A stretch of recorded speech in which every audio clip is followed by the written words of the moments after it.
Chapter 1. The Spirit of Sam. You ever feel like something was watching you, but not in fear? More like frustration. Like something had been waiting for you to mess up just one more time. That's Sam. I don't know if Sam ever had a body, but I know he's had many faces. He shows up in a man standing outside the corner store. In a woman who smiles too fast and talks too smooth. In a deal that sounds too good but has a spirit attached to it. Sam is not a ghost. He's an assignment. And his job: delay, detour, distract. He's the one that shows up right when you're getting ready to leave the streets. He don't need to scream. He just stands there with that laugh, that spiritual chuckle you feel in your chest. You turn the corner and your heart sinks. You know he's there. You can't always see him, but you can feel the pull. Greater than I once saw Sam in a man who offered me just one last flip. The flip came with a catch. The catch came with a charge. The charge almost came with my life. Sam is territorial. He owns corners, not houses. He lives in motion, not homes. You ever notice how many spirits show up on the move? At the club entrance. At the red light. At the bus stop. Outside the liquor store. In the middle of that argument you didn't start but got blamed for. Sam waits for vulnerability. He waits for weariness. He knows when you're tired, angry, broke, or alone. And when you're closest to your breakthrough, he'll send familiar spirits to try to pull you back into a life that already tried to kill you. But Sam got a problem this time. Greater than, because this time, I saw him. This time, I didn't walk into the trap. This time, I had light. Chapter 2.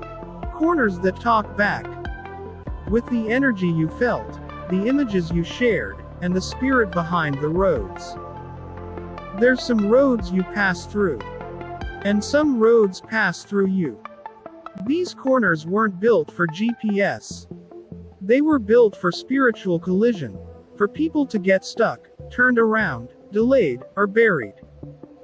You don't have to believe that. But I saw it with my own eyes, and I felt it in my chest. Camera with flash, the long curve. That winding road looks harmless to the flesh, but the spirit knows better. As soon as your headlights bend around that curve, something bends with it, the air gets thick. Your chest tightens. The sky feels low. You might even feel like you're being followed, not by a car, but by a presence. Greater than these are not just turns in the road. These are spiritual loops. This is where Sam waits, not in body, but in energy. That curve has caught many before me, some turned around, some turned back. But this time, I drove through with discernment. With angels. With intention. Camera with flash, the dead end. That stop sign hit different this time.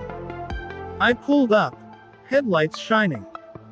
But the message wasn't from the city. It was from God. Greater than, this is where they try to block you. This is where Sam Reroots lives. This is the stop that becomes permanent if you don't see it spiritually. I wasn't supposed to just stop. I was supposed to see. That fake wall. That fence. It's symbolic of what happens when you don't make the shift. It's not a dead end in the physical. It's a dead end in the spirit. And the worst part, most people don't even know they're at the end until it's too late. Camera with flash, the side sign you're meant to miss. See that sign on the right? That little green marker in the dark. That's how the enemy works. Distract you with what's ahead so you miss what's meant to guide you. That road has two messages. A warning, that stop sign. A direction, that street name. But when your eyes are on the stop, your mind misses the escape route. Greater than Sam loves blind spots. He hides in poor lighting and quick decisions. This is why God said, slow down. See again. Don't just drive, discern. Camera with flash the return curve. You ever notice how the road back feels like deja vu? You say, I've seen this before. I've passed this already. But somehow, the road feels longer, darker, heavier. That's what the spirit of Sam does. It loops you. Brings you right back to the place you swore you left. Greater than, one more hustle. One more ride. One more time. But it's never just one more. It's one more soul. One more dream. One more delay that turns into 10 years. Sparkle's revelation from the drive. The night I took these pictures, I wasn't just driving, I was seeing. God was showing me the architecture of the enemy. The setup. The bait. The darkness. The familiar spirits waiting at key turns. These corners talk. They whisper old temptations. They remember your old name. But guess what? I don't answer to that name anymore. I don't stop at that fake fence. And I don't turn back at curves that once made me feel lost. Fire declaration. To every reader who's ever driven a road like this. You ain't crazy for feeling something. You ain't paranoid for slowing down. You ain't weak for turning around and choosing light. Corners talk. But now, you talk back. Greater than, not this time. Not my soul. Not my family. I see you, Sam. And you got to go. Chapter 3. The drug of distraction. The trap that don't feel like a trap. You ever notice how the enemy don't always come with horns? Sometimes he comes with comfort. Not every trap feels like pain. Some traps feel like rest, reward, or, I deserve this. But that's how Sam works. He don't care what you use, as long as you don't move forward. Candy distraction is a drug. Not always pills. Not always dope. Not always liquor. Sometimes it's just scrolling too long. Talking to people you outgrew. Taking one more shift at the job God told you to leave. Netflix when your spirit needs silence. Lust when your soul just needs love. See, distraction is dangerous because it wears the mask of normal. It looks like, I'm just tired. I'm just busy. I'll do it tomorrow. But what if tomorrow is the trap? Brain Sam knows how to feed you what you crave. Sam studies your patterns. He knows when you get lonely, get frustrated, get hungry, get horny, get broke, get tired of waiting on God. That's when he slides in. Greater than not with a gun, but with a suggestion. Take the edge off. Just this once. At least you're not doing what you used to do. Greater than sound familiar. Sam don't come with a sword, he comes with a snack. Something to nibble on while your destiny dies slowly in the background. Warning familiar doesn't mean safe. Just because you've always used a thing to cope, doesn't mean it's not killing you. Sometimes it's that midnight meal that numbs the pain. Sometimes it's that DM from someone you swore you blocked. Sometimes it's even that song that puts you in a certain mindset. Sam uses anything with a soul tie. He don't need you to fall. He just needs you to stop rising. Speech balloon the inner dialogue of delay. You ever hear that voice that says, greater than, I'll do it next week. I don't feel inspired today. Let me rest my mind. I'll start when I get more money. Sam loves those whispers. Because each one is a little agreement with delay. And when you make too many of those, you're not tired, you're spiritually sedated. Doug the wake-up call. One night, I caught myself about to scroll again. Not for joy. Not for wisdom. Just to escape. My soul was stirring, but my thumb was moving. And God said, greater than, you're not resting. You're hiding. That hit hard. Because I knew. Sam was trying to tuck me back into spiritual sleep. But that night, I pulled the plug. Open book. This chapter is your alarm clock. This is the one that says, greater than wake up. Snap out of it. See the pattern. You're being distracted from your own deliverance. Fire declaration. Greater than I break every false comfort. I cancel every counterfeit rest. I delete every digital sedative. I renounce every delay dressed as relief. I reclaim my time. I take back my focus. I walk through this distraction with fire in my steps. Sam almost had me, but I woke up.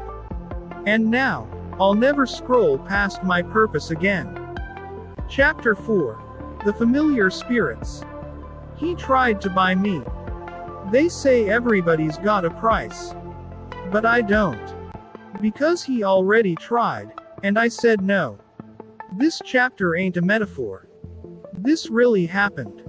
He didn't come in a dream like a cartoon devil. He came with real pressure. Real whispers. Real temptation. Skull the deal at the corner. He said, come to the corner. Not to post up. Not to kick it. To sell your soul. There was something about that corner, the same one I passed every day. I started feeling it before I heard anything. Like an invisible hand tugging on my chest. Like a spiritual wind blowing against my forward motion. Greater than I knew. I wasn't being invited, I was being summoned. And when I got close, greater than I felt it. I heard it. He didn't say it with a mouth, he said it with atmosphere. Greater than, this corner will make you. Just hand it over. Just agree. Just surrender what's left. Smile with horns. The voice in the sleep. It didn't stop when I drove away. It followed me into my dreams. Greater than that same voice, familiar. That same offer, sweetened. That same trap, spiritual. He showed up in sleep dressed like a friend. He wore the voice of people I trusted. But underneath it, I felt the pull. Greater than, you still got time. You still got that fire. Just use it here. You don't have to leave yet. It felt safe. It sounded smooth. But my spirit screamed no. That wasn't a dream, that was spiritual negotiation. And I knew, if I said yes, I was saying yes to something that looked like success but smelled like death. Brain familiar doesn't mean divine. See, familiar spirits don't show up looking like devils. They show up looking like old addictions, ex-relationships, places where you used to sin and call it surviving, opportunities that feel like God, but ain't from Him. Greater than, and they don't ask for money. They ask for your power. They want your light, your voice, your anointing. They offer platform, pleasure, or payback, in exchange for your purpose. Fire the ones who took the deal. Not everybody made it out. Not because they were weak. Not because they didn't try. But because they took the deal. I asked God once, greater than, why did He keep calling me to that corner? What's so special about that intersection? Why does it feel like a trap when I pass it? And He said, greater than, because that's where the deals are made. You ever hear of someone who disappeared? A person from the block you used to see every day. A girl who smiled all the time, then vanished. A boy who was just playing basketball, then gone. And they said, greater than, he must have run away. She got kidnapped. But God told me the truth. Greater than some of them weren't kidnapped. They weren't lost. They were pulled into something dark. Hell opened up at that corner. Spirits snatched them when they agreed. Their soul got caught in a loop they couldn't climb out of. Greater than, you don't have to believe me. But I saw it. In visions. In dreams. God showed me what really happened. These weren't stories. These were spiritual disappearances, where flesh stayed behind, but spirit got dragged away. That's why that corner ain't just pavement. It's a portal. Crystal ball the vision. Brands in hell. God showed me something years ago. I was just sitting in my living room. Nothing special. Just quiet. And then I heard him say, greater than, sit down. I'm going to show you something. I looked up. Right there, in the corner of my living room ceiling, the space cracked open like a portal. Not in the natural, in the spirit. And I saw hell. But not flames. Not screaming. Not what the movies show. What I saw was even worse, because it looked normal. People were in hell. Still chasing brand names. They were reaching. Jumping. Stretching. Trying to grab Gucci, Prada, Nike, Louis Vuitton, Balenciaga, in a place where there was no exit. Greater than, still trying to look fresh. Still trying to be seen. Still trying to gain value through labels.